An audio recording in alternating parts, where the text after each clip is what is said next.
I'm going to throw a bit of a statement out here, and I want to hear. And Yaz, I want to bring it to you first. And I was thinking about it, and I was thinking, why are British players seem to do well on grass? And because people will go, because they grow up on it. That's when we say, why do South Americans and Spaniards do well on clay? Well, they grow up on it. That's what they grow up on it. They're so used to it, and they do genuinely. I live in Spain. Players grow up playing on clay every day. Now, let's take Paul Job in Hull. I bet he never saw a grass court until he was 18, 19. And maybe that's a good example. Maybe it's not. But I'm not convinced that British tennis players necessarily have a big exposure to grass court tennis any more than a foreigner that's coming over to play the junior circuits from a younger age to then play the 6, 7 weeks. And I'm going to say this, and then I'm going to throw it to you guys. So then I started thinking, who else is good on grass? It is a generalization. And of course, this is a generalization. And I was like, well, Aussies are in general. It seems to, that the Aussie, when I start thinking of names, and then I started thinking quite often Americans are as well. There seems to be some quite good Americans that can. So then I started going, is there a link between being an English-speaking nation and playing good on grass? It was like, so then it got me thinking, well, actually, if I take Australia and America, especially America, but I think Australia is similar. They have big overhead sports. There's a lot of overhead sports that happen in their countries. Whether it's American football, baseball. There's cricket. There's lots of these sports. So they're almost maybe more complete athletes. So maybe they serve better. And then maybe I'm just absolutely bullshitting and there's no connection at all. But I just kind of wanted to open that up to the floor.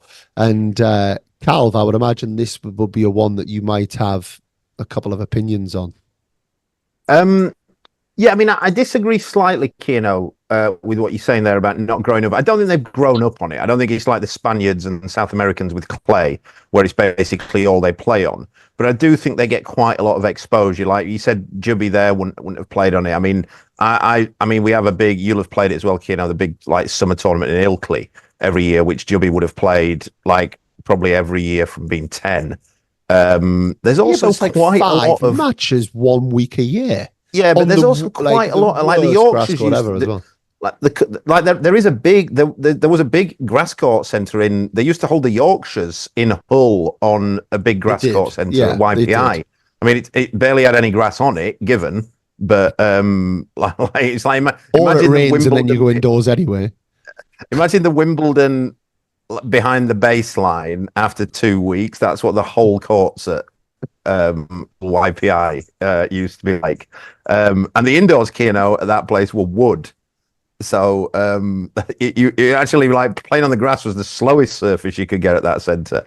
But no, and there are quite a lot of random clubs. I mean, I played at quite a lot of grass. I'm from Barnsley, and I played quite a lot of grass court tennis because there used to be like local leagues, and yeah, but Jimmy would have played in that kind of thing. We're old. I'm not saying but Keno, I'm not saying like.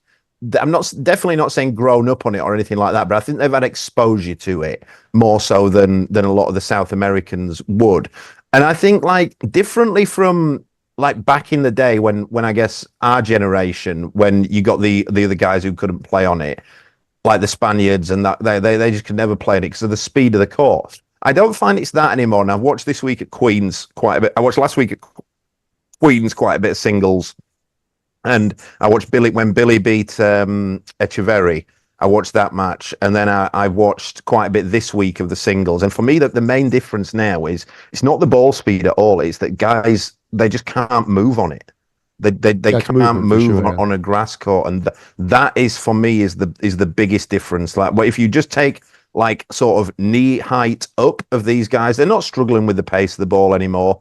But they just don't know how to move. And I think that's the thing that's the main difference from even getting, say, 3 or 4 weeks on it every summer with British tours. Like there are like, I think Yaz, you'll have played it. There are about 5 or 6 British tours on grass, aren't there? You get like Felixstowe, Frinton, Nottingham.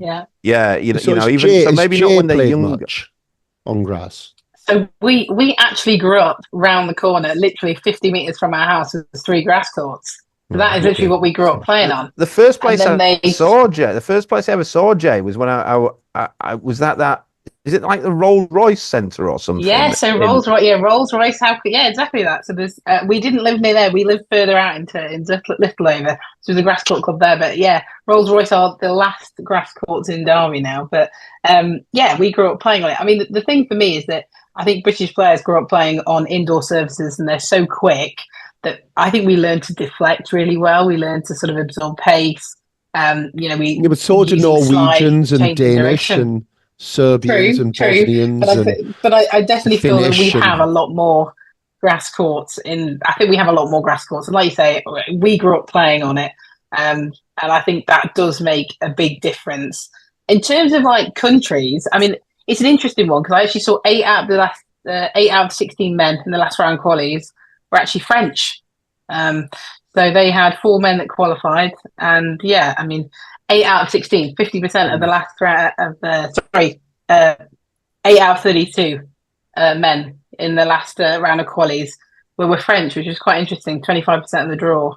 So, I mean, I don't think there's any sort of nation as such that are better on the surface, but I totally understand what you're saying around the Americans, the big sirs. The Aussies, I find that they just love coming forwards, and generally they're always really good doubles players as well. And they just feel like, I mean, when I watch the Aussies, they're coming in. Alex Bolt seems to just mould to the grass whenever he goes. You know, he was one of those players that literally got in last minute at Wimby Collies, and then saw that. I think he went on to, I don't know if he qualified. I know I saw him. He was 2 sets to love down today. Did he qualify? 5. Yep. Yeah, he just seems to find his form when he hits the grass. Yeah. So they do have. So I mean, sorry, Kieran, I was saying in Australia as well. I remember the first time I ever went to Australia, I went to visit my uncle in Perth, and just walking around like the suburbs, they have these strange clubs in Perth in particular that just like 1 or 2 grass courts, and they have this league. They have so much league tennis in Australia, like local leagues and that kind of thing. And I know quite a few tennis coaches who've gone over there and done summers like playing for the teams and also coaching and that kind of thing. And there's loads of grass courts in Australia. Or there were. I mean, that was 20 years ago when I went. Well, let's take Adelaide and Brisbane. And if I can join in as the only foreigner here, I mean, the court thing, I think everything that Jazz and Kel said is spot on. I don't have much to add, but as a foreigner, we don't even have access to courts. Like, we can't even find them. So besides England, in mainland Europe, you can't find a grass court anywhere. I think there's 2 summer house owners in Denmark that have a grass court privately, but you don't even get it. But in England, you have it. You do have access to those courts, and also like the point, there's a lot of nations that seem to do all right, and say the overhead ones, the American ones. And I don't necessarily think the Americans are that good as a nation. There's just such a big number of players that are good at tennis that are going to do well. But there's also some obscure nations that are all right. I mean, there's always a funny one to me, but Guido Pea from Argentina, I think grass is his favorite surface. Like, why? How did that happen? I think it's just kind of like Cal says these days, if you can move on it, you can play, because the speed of the court is out. But before that, it was also like, yeah, I said you're used to playing the indoor kind of tennis where it's quick rallies and you're comfortable with the pace and this. But it's simply not true that the Brits have the same kind of exposure to grass court tennis as the rest of the world, because we just don't have the courts. Okay, fair point. I think another big thing as well, Kino. Go on, sorry, Kino. The last thing I was going to say, another major thing as well, I think, but later on in development, is that most of these people who we're talking about have played County Week. And County Week, although I was going to bring up County Week as well, actually. Yes. Although it's doubles, you know, it is. I mean, they've kind of shortened the format quite a bit now, but County Week is 3 matches a day for 5 days against decent opponents. And again, although it's doubles, it's moving. You've got the grass under your feet and that kind of thing. So a lot of these guys, I know, like both lads I coach, I think they've probably both played 7 or 8 years of County Week at least. Yeah, it's brutal as well, isn't it? You fall into bits by day 4. So they've all got a bad rotator cuff. That's what we know about County Week. If you play County Week, you're the one that's got the strapping on your rotator cuff.